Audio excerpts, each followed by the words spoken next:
Hello, everyone to Forest Focus, as there's finally an update on Douglas Luiz from English media. So we'll have a quick chat about that.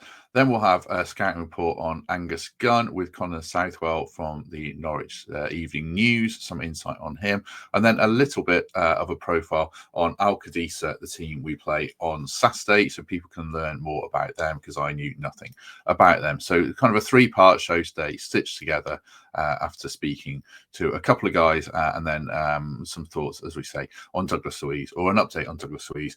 We've said for the last few days, even weeks, it feels like there's been nothing about Luiz from the English media, loads in the Italian media saying that he's signing, he's having a medical, the contract's agreed, and everything like that. A report last night in The Athletic by both Paul Taylor and Danny Taylor saying that it's Forest is certainly interested, but from their sources, it's not as far along. They say Forest are weighing up a move for Douglas Luiz in what would be a potential club record transfer, but no bid has yet been made. Internal talks are taking place with Edu keen on evaluating a deal. You think they'd have evaluated it already. If they're still evaluating, the process is dragging on. Interestingly, it says Forest had considered a move for Luiz last summer, but they went for Elliot Anderson, with Luiz going to Juventus instead. Obviously, that worked out badly, and maybe the financial situation has changed for Juventus in terms of wanting to sell him. And obviously, we're in a stronger position to be able to buy him if we wanted to. So that's what we're saying. That's what they're saying in The Athletic for a club record deal for the 27-year-old. And it also notes that he was in some disciplinary hot water for not turning up for training, but I think he's since apologised for that. So that's where we are with Luiz, according to The Athletic. Interesting how that develops. If it's change your opinion or anything like that, let us know in the comments if you still want him, if he makes you even more keen now that there's some actual reporting from England as well as Italy, then do let us know in the comments below. Piece in the Athletic also says Forest still want Adama Traore, so that's kind of bubbling away in the background somewhat, and Angus Gunn as well, and we'll have a scouting report on him shortly. One other transfer line of note, more reports in Italy about Jackson Chatua, if I'm saying that right, Hellas Verona fullback, 23 years old, got 10 caps for Cameroon. So once that one, I'll have a chat with Adam Somerton or a Serie A expert if it goes anywhere. He is, by the reports, and a very attacking fullback, can play wing back, could probably play on the wing as well. Good ball carrier, which is what Forest seems to be targeting this season as well. So that's where we are on all that. Interesting how the Luiz one develops primarily, of course. Coming up then, we will go straight into my chat with Connor Southwell about Angus Gunn. Strengths and weaknesses, how good is he? Why did he leave Norwich? All that kind of stuff. So that will be with you shortly, and then some info on Al-Qadsiah, who we play on Saturday. So I knew nothing about them, with a Forest fan called Hugo Somner who kindly got in touch. So here is the chat with Connor. Do hit like on this video before you go. Connor, morning. How are you today? Morning, Matt. Yeah, I'm good. Now we've finally been able to sit down and get this sorted. I'm good, thank you. How are you? Yeah, not too bad at all. Not too bad. A few, this kind of not take two, but I know we kind of had a few childcare issues, which you kindly sorted, and we're good to go. And we've sorted some tech issues as well. So all good, all good. Is it Southwell or Southwell, by the way? I didn't check how to pronounce your name. Yeah, Southwell is what I've always gone for. I didn't even realise Southwell was a thing until I had a year 10 PE teacher who suddenly started calling me it, and I was like, "Where has this come from?" And then obviously I kind of learnt about it. But yeah, I've always said Southwell. I don't know if that's correct, but that's what I've always gone with. Well, if it's how you go, then it's got to be correct, to be fair. So, yeah, good to have you with us, Connor. Good to have you with us. A little bit about Angus Gunn, then, for people who don't know. 29 years old, famously the son of Brian Gunn, the former Norwich keeper, ex-Man City, ex-Stoke. He's got 16 Scotland caps, and he was their first-choice keeper at the last Euros. So he's had a good career for the most part. He's been Norwich's first choice for the last 2 years, by the look of it. What would you say about him in general and his time at Norwich? Yeah, we've seen a lot of Angus. I think probably maybe less so my generation. I'm a bit too young, but I think maybe if you're 10 or 15 years older than me, I think there's probably a feeling that you've seen him grow up actually from obviously a young lad who clearly his dad has a big history of Norwich City as well. He was around the football club at a really young age. There are some great pictures of him as a little boy dressed in a Norwich kit walking around Carrow Road, and there's a gun club at Norwich, clearly because of what Brian achieved at the club, and he's he's clearly an absolute legend, as close to Mr. Norwich City as you can get probably in the modern era. So a lot of history of his club. With the club, he went away to Manchester City when he was a teenager, came back on loan initially in Daniel Farke's first season in 2017-18, and that was his first taste of senior football, but had a really good year, really impressed. Some excellent saves, sort of really good presence about him as well. It wasn't a great Norwich City team. They kind of finished in mid-table, but his form and what he achieved on the back of that season got him a pretty big money move to Southampton at the time. Norwich obviously then went on to sign Tim Krul and went on to win the league. But he was really good in that first year for someone who just stepped into senior football. And I think we all know how difficult that can be for young players on a first loan to walk into, especially the Championship with the physicality and everything involved, and for that to be your boyhood club and to have that extra layer of emotion to it, he handled it superbly, I thought. And then he went away and went to Southampton, and that was probably going to be it. It felt like it was going to be it for his Norwich City story. And then he came back for a second permanent spell.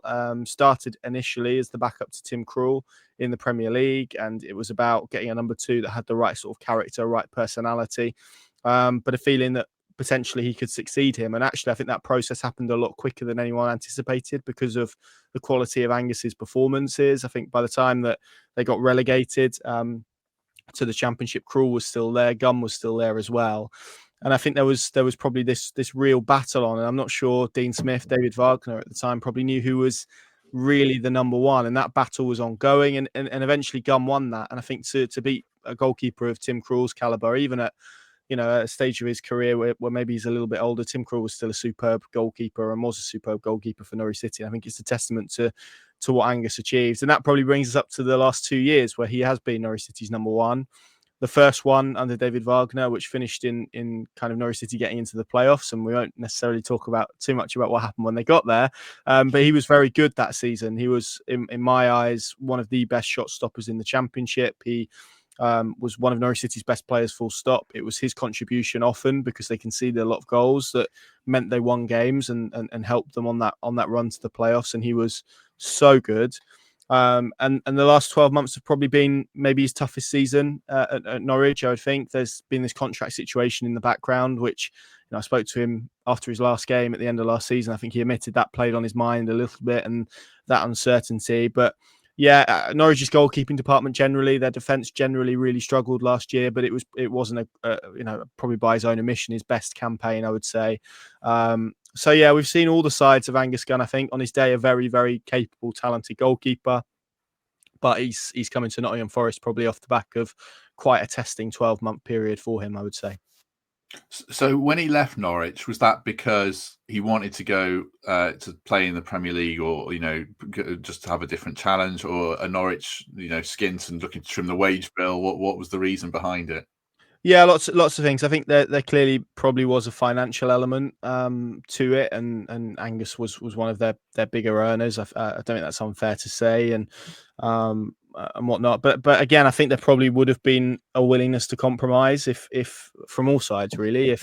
Certainly from Angus's side, if that proposition would have been put in front of him. I think it was more a club decision on maybe wanting to go in a slightly different direction, and Norwich have signed 3 goalkeepers this summer, so they've completely revamped their goalkeeping department. And I think there was maybe a feeling that footballing wise, they wanted just to get a different sort of profile of goalkeeper in. They've signed Vladan Kovacevic, who from Sporting Lisbon, who is a bit more of a risk taker with the ball at his feet. But again, like Angus, is coming to Norwich with a tough 12 months. But I'm sure there would have been a financial element to it. There was a football element to it. And I think there was probably just a feeling that maybe it was the right time. I think Angus was probably naturally, because of the connections he has with the club and how much he loves the club, I think there was probably a little bit of upset from his perspective. And you can understand that. He felt that, they could have handled the situation a little bit better. I'm inclined to agree with him, by the way. I think for somebody who made close to 200 appearances for the football club, for them to be told that in a 2-minute meeting is probably not the best way to go about it. But that's football, and we all know what it's like, and it can be ruthless and cutthroat. So I think it was probably a range of factors, but I wouldn't necessarily say it was just financial from Norwich City's perspective. I think there probably was footballing reasons as well. So when we look at the player himself, you've mentioned shot stopping a couple of times there as a big strength. Anything else, and any weaknesses like kicking, command of area, anything like that that stands out a bit to you? Yeah, I wouldn't say he's the most commanding presence as a goalkeeper in the box in terms of coming for crosses and whatnot. I mean, we have seen him take crosses, and he's very tall in stature, so height's not an issue. But I think in terms of certainly, I spoke to a couple of people and who know far more about goalkeepers than me, and they spoke maybe about the vocal side of it and whatnot. But I have to say, I think that's something that he really improved that from his time at Norwich. You compare that kind of first loan stint where there wasn't really a lot of that to the end, and I think there was beginning to be a bit more of that in his game. And again, I think contextually it's worth adding that Norwich changed goalkeeper coach as well between the two seasons. So it's really good season and his not so good season. There was a goalkeeping change, and the previous goalkeeping coach, I think he had a really strong relationship with and really improved his game. So obviously he'd have to say how much that impacted it. Kicking wise, I think he's okay. I mean, Norwich were very possession heavy last year, and he was comfortable in that. I think there were probably a couple of times where there were slightly longer passes that maybe didn't quite find their target always, but generally he was comfortable taking the ball. He was comfortable finding an opponent as well. And shot stopping, as we've said, I think it was probably not a great season for him, but I think there probably was enough mitigation in that. So yeah, I think he's probably a little bit of an all-round keeper, pretty solid, pretty capable, tall. But yeah, maybe just that kind of, he's not a goalkeeper that's going to come out and barge 3 or 4 defenders and attackers out of the way to claim a ball. I don't think so. That's sort of what I would say with Angus in terms of strengths and weaknesses. No, that's fine. We're kicking anyway. We kick it long. He'll be Matt fine. Sells. Yeah, Matt Sells doesn't have to pass it too much at all, so I'm sure he'll be fine on that front. So the last question, I guess the big one is, if you were pigeonholing him or bracketing him in terms of a quality of a goalkeeper, would you say he is someone who could play as a number 1 and really push Matt Sells? Is he a number 2? I can't imagine he's coming as a number 3. That's unrealistic. But is he a good, solid Premier League number 2, would you say? Oh, number 2, definitely. Yeah, I think at his best, which was the season before last, he was one of the best in the Championship. And there were some really talented goalkeepers in the Championship that season as well. So already you're kind of thinking top-end Championship, lower-end Premier League as well. He played for Norwich in the Premier League a couple of times. Wasn't a great Norwich team, but he made some good saves and always looked comfortable. I think maybe Southampton was a little bit more of a tricky spell for him. But again, I think there's mitigation because of the Leicester game that he was in goal for and the knock of confidence that he took from that. I think that has maybe that was something he had to build up again at Norwich, that confidence. And yeah, absolutely. I think as a number 2, if I'm Nottingham Forest, I can understand why it makes a whole host of sense because of his experience, his ability, homegrown as well, which in the Premier League and obviously Europe, as you guys are looking ahead to, those aspects are really important. So yeah, I think you've got yourselves a very capable number 2 if he's going to be a number 2. And yeah, I think he'll apply some good pressure to Matt Sells. And he's the type of player that wants to play and has belief in his own abilities. So I'm sure he will come in believing that he can be Nottingham Forest's number 1. And I certainly wouldn't bet against him. Excellent.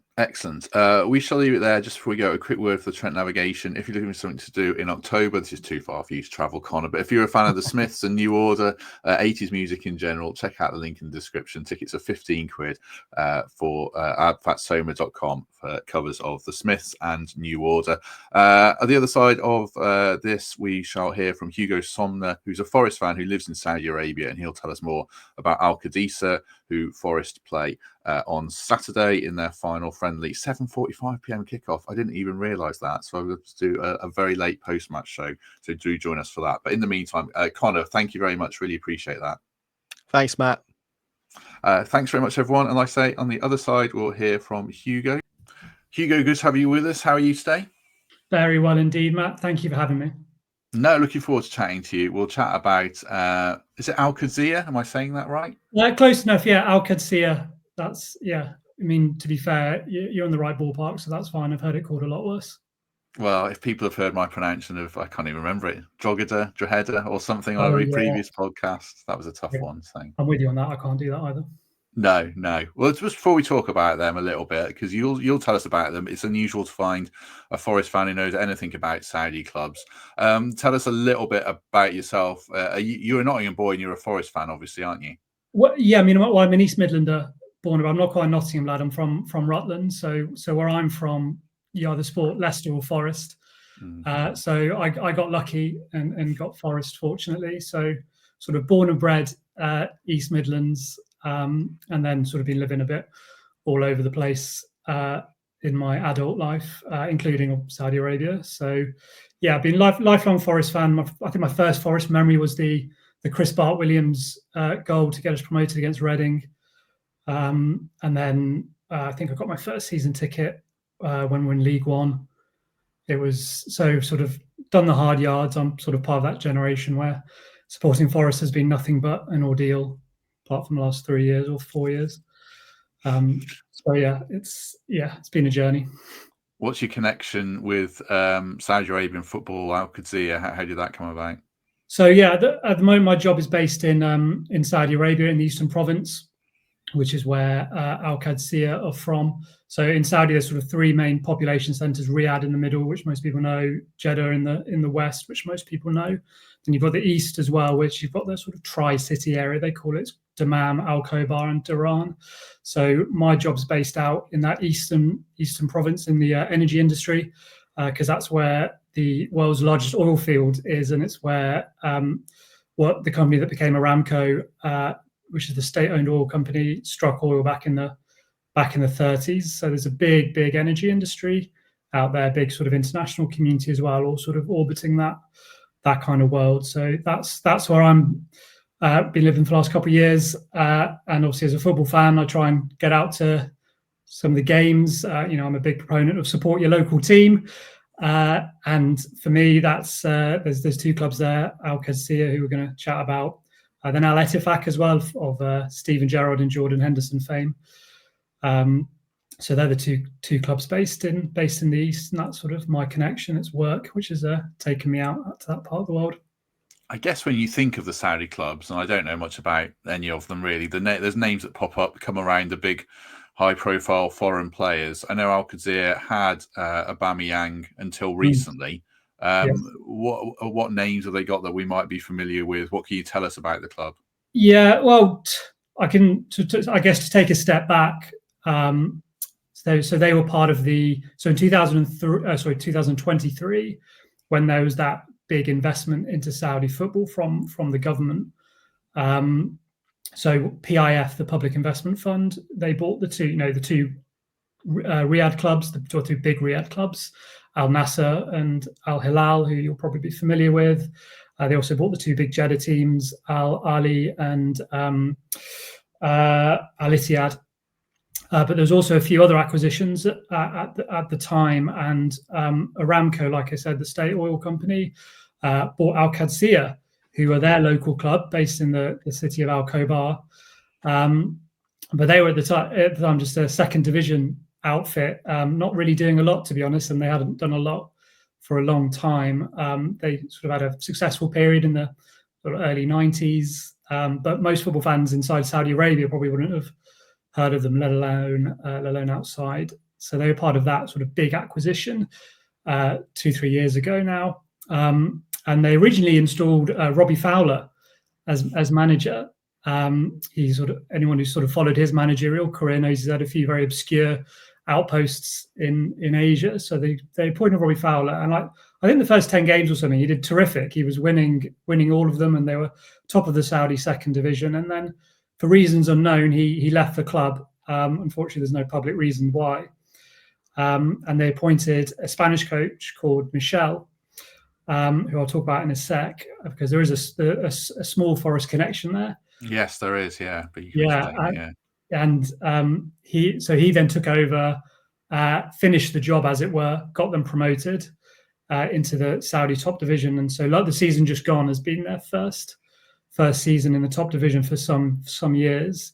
They finished fourth, which was phenomenal. So if we were the surprise package in the Premier League last year, Al-Qadsiah were probably the surprise package in the Saudi Pro League. They had a really, really strong season. And they got to the cup final as well, just lost out, unfortunately. So that would have taken them to the Asian Champions League if they'd have won that. So sort of since Aramco took the club over and since they've put the new regime in place, it's been a hugely successful 2 years for for the club. They've been investing a lot in the first team, but also in youth, in the women's team. And in Saudi, the football clubs are more like the Spanish model. They're sports clubs. They're not just football. So they invest in all sorts of other sports. So they're investing huge sums in every part of the club. So it's been a really successful period. So Michel, before I move on to the players, like you said, does have that Forest connection. He, not Forest connection, an Olympiacos connection. More accurately, he won 2 titles with Olympiacos in the sort of mid 2010s under the Marinakis era, and then sort of came back a few years ago to replace Carlos Corberán, because obviously, if you remember, it's part of the Marinakis dismantling of the Huddersfield setup. They pulled Corberán out and took him to Greece. That didn't work out, and they replaced him with Michel, but he only lasted a few more months there. So he's familiar with the Marinakis regime, and people of a certain vintage might remember him from his Real Madrid playing career. He had a very, very successful spell there. It was a bit before my time, so I don't know much about that. But so in the dugout, you've got quite a successful Spanish manager. And in terms of players, you're right. They had Pierre-Emerick Aubameyang, who was a really important player for them last year. Anyone who sort of sees him now, he sort of moved into more of a sort of Ronaldo-esque finisher. So he's a less dynamic player than he was, but he's always on the end of a good cross or a good ball. So he scored a lot of goals for them last year. But in terms of the team now, because now that Aubameyang's moved on, they've just spent £56 million on an Italian striker called, I think, Matteo Retegui, excuse my pronunciation, from Atalanta, who scored a hatful of goals for them in Serie A last year. I think he's in the Italian national team. So clearly this guy's no mug. He's a good player. So I think the boys love to watch out for him. Other names that you might be familiar with, in goal, you've got Cohen Casteels, who we wanted to sign, I think, didn't we, a few years ago? Yeah, exactly right. And he's Matt Sales' colleague in the Belgian national team. I think he spent a lot of time in Wolfsburg before he moved out to Saudi. So he's a really talented keeper. And then probably the headline name in the centre of defence is Nacho, who was the Real Madrid centre half who spent his entire career at the Bernabeu until moving to Al-Qadsiah last year, which was their sort of headline capture this time last year. And if you watch him play, he really is just a class above anyone else. His movement, his intelligence, his timing, sort of his leadership is phenomenal. So he's obviously a fantastic player. So those three, in terms of Retegui up front, Casteels in goal, and Nacho as a centre half, are probably the three most recognisable names. They've also invested a lot in the South American market, sort of names that people might be less familiar with, but they've got quite a few Latin American players. I think their top scorer last year, if it wasn't Aubameyang, it was a player called Julian Quinones, who was a Mexican striker, scored about 20-odd goals for them, but he's a fantastic player, really dynamic. So there's a lot of those sort of South American tricksy players there. And because Michel's Spanish, their coach, and they've got that Latin American influence, they do play like a Spanish team. They really like possession. They're really comfortable on the ball. So it's the kind of team that we like to play against, really. Well, we did last season anyway, in terms of sitting back and waiting for them to come on us and hitting them on the break. So it doesn't surprise me that we're playing them from that regard, should Nuno still want to play that way. But I guess the last thing I'd say as well, that the other Forest connection there is sort of in the back room. So the guys running Al-Qadsiah now, James Bisgrove and Craig Robertson, used to be at Rangers, and they're quite good friends with Ross Wilson, because they're Rangers at the same time. So I think it's that connection which has brought the game about. So yeah, it should be. I mean, unfortunately, I can't go, which is a real shame. It would be a great crossover for me. But yeah, it should be a really interesting game. I mean, as I say, they're no mugs. They play really nice football. They've got some really talented players. So hopefully it'll be hopefully a good game. It'll probably be 0-0. Like the rest of them. I know Al-Qadsiah played Levante not long ago in the Spanish top division. They drew 0-0 with them. So I know what my money's on. Well, when this comes out, I really hope we've seen some goals. The Fulham game's the only one, but yeah, I hear what you're saying. Interesting stuff, especially around the Ross Wilson connection. Just lastly, before we go, a lot of us are down on the Saudi League, and I would be in that bracket as well. The kind of the retirement home thing, Jordan Henderson getting picked for England, all that stuff. There are more players, in their prime, or certainly who are more established but not over the hill going over there. I guess Ivan Toney, you mentioned Castile's there, and others. We always speak about it from a position of relative ignorance because I don't watch it. So tell us, I think you're a relatively neutral arbiter, how good or how bad is it, would you say? The quality of the league, you mean? Yeah, Saudi quality in general. Yeah, of course. I mean, it's a real mixed bag, to be honest. You can watch some of the teams that have had that investment, and they're brilliant. Obviously, they've got world-class players in there, and they're playing fantastic football. But then you've got the teams who lesser teams who just haven't had that level of finance, and it's just not as easy on the eye. I mean, it's probably a little bit comparable to the Scottish Premier League in that regard, where you've got big players and then clubs struggling at the bottom, and the gulf in finance and the gulf in quality is so huge that breaking that glass ceiling for those smaller clubs is never really going to happen. So I wouldn't write it off. Don't get me wrong. There's some really good games there. There's often a lot of goals.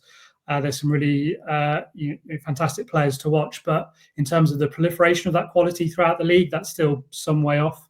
But like you said, the strategy is changing now. They're not just attracting the big names and for one last paycheck. They really want to invest in the younger players. And I think they had Gabby Vega go out there to Al Ahly at the beginning, who's in his early 20s from the Spanish league. You've had a few others go out there who are early mid-20s, and they want to sort of attract that young talent as well, and not just be one last payday. So give it time. I mean, it's only been a few years, hasn't it? I mean, I don't subscribe to the argument it's going to be like the Chinese Super League and fade away after a few years. That's not really how they do things in Saudi Arabia. I think it's going to be with us for a while, and the longer it's with us, the more the quality will improve as well. So it's certainly worth watching. If you get a chance, you'll probably see some familiar names.